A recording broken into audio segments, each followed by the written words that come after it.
എടാ മോനെ, പറയുമ്പോ നീ മീശ ഉറപ്പിച്ചോണ്ട് ഒരു കാര്യമില്ല. പെണ്ണ് കെട്ടിയെങ്കിൽ കെട്ടിയ പെണ്ണിനെ വരച്ച വരയിൽ നിർത്താൻ കെൽപ്പുള്ളവനാണ് കെട്ടിയവൻ. മാമോദിസ വെള്ളം തലയിൽ വീണ സത്യക്രിസ്ത്യാനികളാണ് നമ്മള്. നിനക്കാ പേടിയില്ലെങ്കിൽ ഞാൻ പേടിക്കണം. സഭയുടെ മുമ്പിലേ എനിക്കൊരു നിലയും വിലയുള്ളതാ. കൂടെ പറഞ്ഞവന്റെ കെട്ടിയവള് വല്ലവന്റെയും കൂടി അഴിഞ്ഞാടാ. താൻ പറയാതെ തന്നെ കാര്യങ്ങളെ കിടപ്പി അറിയുന്നുണ്ട്. അറിയുന്നുണ്ട്. എന്നാ മൂടി പൊറിച്ച് കിടന്ന് ഉറങ്ങിക്കോ.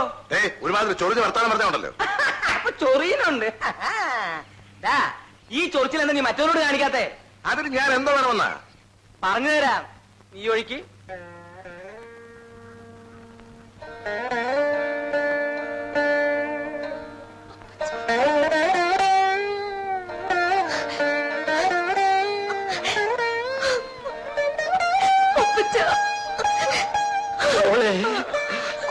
അപ്പച്ചൻ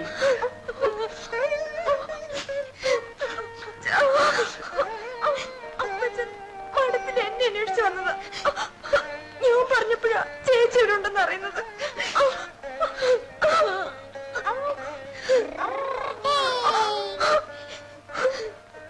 അപ്പൂപ്പന്റെ പൊന്നുമോനെ, അപ്പൂപ്പനെ അറിയോടാ? മലിച്ചേട്ടാ,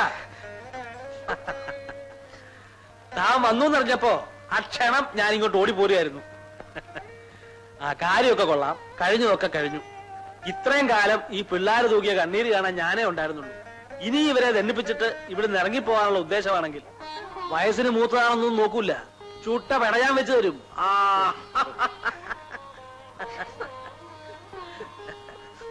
ഇല്ല, ഇനി എന്റെ മക്കളെ വിട്ട് ഞാൻ ഒരിടത്തും പോവില്ല. വർഷങ്ങളായി കാണാതിരുന്ന അപ്പൻ തിരിച്ചു വന്നപ്പോ സന്തോഷിക്കേണ്ടതിന് വരാൻ രണ്ടുപേരും കൂടെ ഒന്ന് കരയാ.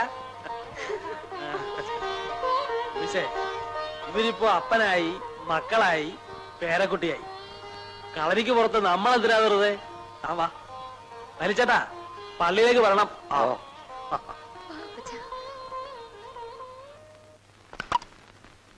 അപ്പൂപ്പന് ഇതുപോലെ ശബ്ദം ഉണ്ടാക്കാൻ കഴിയോ? അപ്പൂപ്പന് പറ്റൂല മോനെ. ഈ അപ്പൂപ്പന് ഒന്നും അറിഞ്ഞൂടാ. നേരാ കൂട്ടാ, അറിയാനുള്ള മിടുക്കുണ്ടായിരുന്നെങ്കിൽ അപ്പൂപ്പന് ഈ പെടാപ്പാട് മുഴുവൻ പെടുവായിരുന്നു. അപ്പൂപ്പന് ഒന്നും അറിഞ്ഞൂടാ. അപ്പൂപ്പ, ഈ അപ്പൂപ്പൻ താടി എന്ന് പറയുന്നത് അപ്പൂപ്പന്റെ താടിയാ? അതെ മോനെ. അപ്പൂപ്പന്റെ താടി, അപ്പൂപ്പൻ താടി.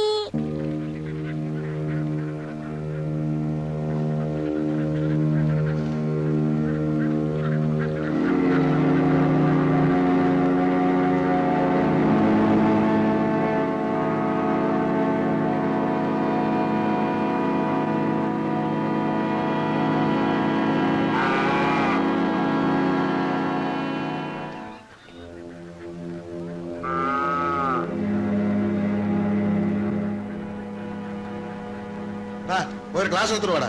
എനിക്കിപ്പോ മനസ്സില്ല. പട്ടി കഴിവണവൻ അനുസരണ തൊട്ട് നിന്നിട്ടുള്ളൂ നോക്കി. അതെങ്ങനെ വളർത്തിന്റെ വിടവിശേഷം കാണിക്കായിരിക്കൂ. അയ്യോ, ഇതെന്ത് പറ്റി? ഇവിടെ തന്നെ അങ്ങ് ഇരുന്ന് കളഞ്ഞത്. അങ്ങ് അകത്ത് കയറി ഇരിക്കോ കിടക്കോ എന്ത് വേണേ ആകാമായിരുന്നല്ലോ. അല്ല, നാലാളെ അറിയിച്ചാൽ നീ ഇറങ്ങുന്നുണ്ടെങ്കിൽ അകത്ത് കിടക്കുന്ന കട്ടിലെടുത്ത് പുറത്തോട്ട്. അല്ല കൂടുതൽ സൗകര്യം. അനാവശ്യം പറയും. പട്ടി, നിനക്ക് പ്രവർത്തിക്കാം. നിങ്ങൾ വെറുതെ തെറ്റിദ്ധരിച്ചിരിക്കുകയാണ്.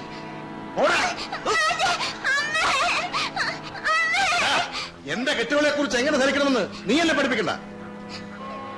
കെട്ടിയവനാണെന്ന് പറഞ്ഞ് ലോകം ഭരിച്ച് നടന്നാ പോരാ. ഈ സ്ത്രീയും കുട്ടിയും അങ്ങനെ ഇവിടെ കഴിയുന്നു താൻ അന്വേഷിച്ചിട്ടുണ്ടോ?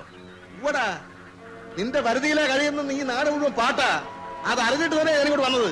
ദാസരെ പോക്കിരുത്തരം പറയരുത്. പോക്കിരുത്തരം പോലും. ഒരു പെണ്ണും കൊച്ചും താമസിക്കുന്ന പുരയിലെ വരത്തൻ.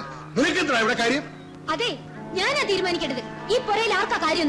എടി ഒരുമ്പെട്ടോളെ, നീ അതേ പറയുള്ളൂ. എനിക്കറിയാം. നിന്നെ ഞാൻ ഇനി മേലെ നീ പഠിക്കരുത്. നിന്റെ അനുവാദം ഏത് പട്ടിക്ക് വേണ്ടി? ഒരു പെണ്ണിന് സഹിക്കാവുന്നതിലേറെ ഞാൻ സഹിച്ചു. ഇനി വയ്യ. ഇനി മേലെ ഇവിടെ കാലുകുത്തിയ നീ അത്ര കഴിയൂടി. നിന്നെ ഞാൻ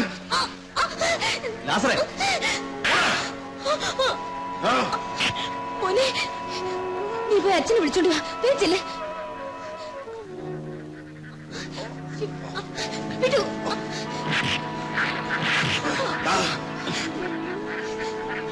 വേണ്ട, ഞാൻ പറയുന്നൊന്ന് കേൾക്കൂ.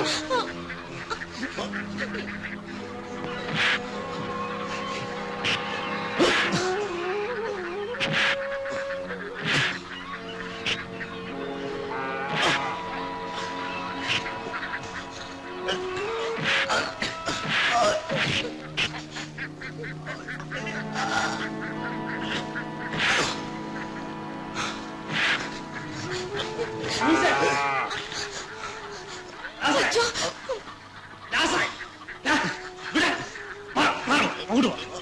മാറാ. ലൂസേ, ഇവിടെ മാറാ. അങ്ങോട്ട് മാറാ. ഞാനാണ്.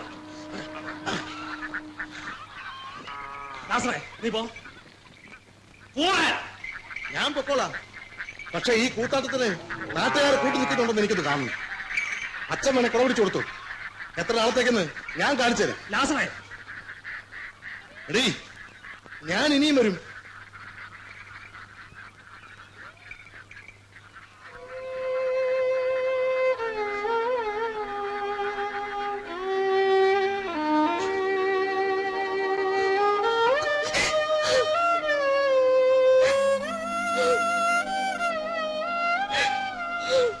കല്ലും കൊണ്ട് നാണല്ലാതെ വന്നിരിക്കുന്നല്ലേ?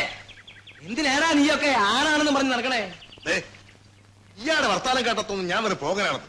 ആ നശിച്ച അച്ഛൻ വന്ന് പിടിച്ചു മാറ്റിയില്ലായിരുന്നെങ്കിൽ ഞാനവനെ തല്ലിക്കൊന്ന് കുഴിച്ചു മൂടിയനെ. അയാൾ ആ വരുത്തിനെ തലേ കയറ്റി വെച്ച് നടക്കണാണുമ്പോഴേ എനിക്ക് പെരുത്തു വരുന്നേ. ഇടവക ഭരിക്കുന്ന ആളാ. ഇരുവസ്ത്രം ഇട്ടുകൊണ്ട് തോന്നിവാസിന് കൂട്ടു നിൽക്കാന്ന് പറഞ്ഞാൽ അയാള് മറ്റോടത്തെ വികാരിയാണെങ്കിലേ ഞാൻ അവിടത്തെ തന്നെ കത്തിയാരാ. കണ്ണും തുറന്നു പിടിച്ച് കണ്ടില്ലെന്ന് നടിക്കാൻ എന്നെ കിട്ടില്ല. ഈ സഭയും നിയമം എന്നൊക്കെ പറയണതേ എല്ലാവർക്കും വേണ്ടിയിട്ടുള്ളതാ. നീ നോക്കിക്കോ ലാസറേ, അയാളുടെ ലോഹ ഞാൻ ഊരി വെപ്പിച്ച് അയാളെ പാട്ട കൊട്ടിച്ച് നടത്തിയില്ലെങ്കിൽ എന്നത് ഏത് കൊമ്പത്തെ അച്ഛനായാലും എനിക്ക് പുല്ല. തെമ്മാടിക്കുഴി മതി ലാസറിന്. പക്ഷെ ഇന്ന് എനിക്ക് രണ്ടിലൊന്നും അറിയണം. ഒന്നുകിൽ ഞാൻ, അല്ലെങ്കിൽ ആ വരത്തൻ. എടാ മോനെ, ഒല വിളിച്ചിട്ടും കൊമ്പ് കുലുക്കിയിട്ടും ഒരു കാര്യമില്ല. തലച്ചോറ് കൊണ്ട് എന്തെങ്കിലും ചെയ്യണം. മനസ്സിലായോ? ഏ കാശുണ്ടല്ലോ കയ്യില്, ഷാപ്പിൽ പോയി ഒരു കുപ്പി മേടിച്ചോണ്ട് പോവാ. നമുക്ക് അതിന്റെ മുകളിൽ കയറി ഇരുന്ന് കുറച്ചു നേരം ആലോചിക്കാം. അതൊക്കെ ശരി തന്നെ. എന്നാലും ആ ലാസറുമായിട്ട് അടിപിടിക്കൊന്നും പോകണ്ടായിരുന്നു ലൂയിസേ. കടന്ന കൂട്ടി കല്ലെടുത്തിട്ട പോലായി കാര്യങ്ങൾ. നാട്ടുകാർ അതും ഇതൊക്കെ പറഞ്ഞു തുടങ്ങിയിട്ടുണ്ട്. മനഃപൂർവ്വം ഒന്നും ചെയ്തതല്ല അച്ചു. ആ സമയത്ത് അവിടെ ഉണ്ടായിപ്പോയത് അബദ്ധമായത്. അവിടെ വന്ന് ബഹളം വെച്ചപ്പോ അവരിട്ട് ഉപദ്രവിക്കുന്നത് കണ്ടപ്പോ ഒഴിഞ്ഞു മാറിയതാ. പക്ഷെ നിയന്ത്രണം വിട്ടു. ആ ലാസറ് എന്തും ചെയ്യാൻ മടിക്കാത്ത പ്രകൃതക്കാരനാ. അതുകൊണ്ടാ എന്നെയും ചീത്ത വിളിച്ചോണ്ട് നടക്കുന്നുണ്ടെന്ന് കേട്ടു. ഇതൊക്കെ ആര് ചെവി കൊടുക്കാൻ പോകുന്നു? കർത്താവിനും മനസാക്ഷിക്കും നിരക്കാത്ത ഒന്നും ഞാൻ ചെയ്യുന്നില്ല.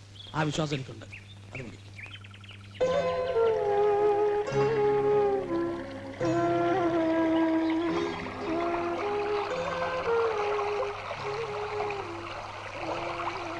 ഇത്രയും നൊമ്പരം മനസ്സിൽ കൊണ്ടു നടക്കുന്നൊന്നും ഞാൻ അറിഞ്ഞില്ല. തന്റെ അടുത്തോടെ ഒറ്റയ്ക്കെന്നൊരു കുട്ടിയെ കൊണ്ട് ജീവിതത്തോട് പൊരുതുക എന്ന് പറഞ്ഞാൽ ആശ്വസിപ്പിക്കാൻ എന്താ പറയാൻ എനിക്കറിയില്ല. എല്ലാവരും ഉണ്ടായിട്ടും ഞാൻ ഒറ്റയ്ക്കാണ്. ഒരു തരത്തില് നിങ്ങൾ ഭാഗ്യവാനാ. ആരോടും കണക്ക് പറയണ്ടല്ലോ. അതും ഒരു തോന്നല. സ്വന്തമെന്ന് പറയാൻ ആരുമില്ലല്ലോ എന്ന് ഓർക്കുമ്പോൾ എനിക്കും ദുഃഖം തോന്നും ചിലപ്പോൾ. മേരിക്ക് കൂട്ടിന് കുട്ടനെങ്കിലും ഉണ്ടല്ലോ. എല്ലാ ദുഃഖങ്ങളും മറക്കാൻ അവനൊരാൾ മതിയല്ലോ. എല്ലാം സഹിച്ച് പിന്നെയും പിടിച്ചു നിൽക്കുന്നത് അവന് മാത്രം ഓർത്തിട്ടോ. പക്ഷെ സഹിക്കുന്നതിനും ഒരതിരുണ്ടല്ലോ മനുഷ്യർക്ക്.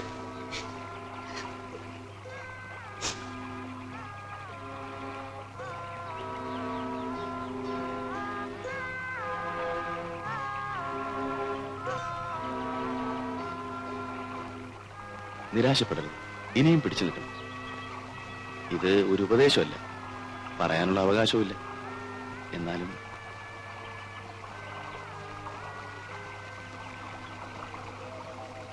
ഇപ്പൊ മേരി തനിച്ചില്ലെന്ന് സമാധാനിച്ചു.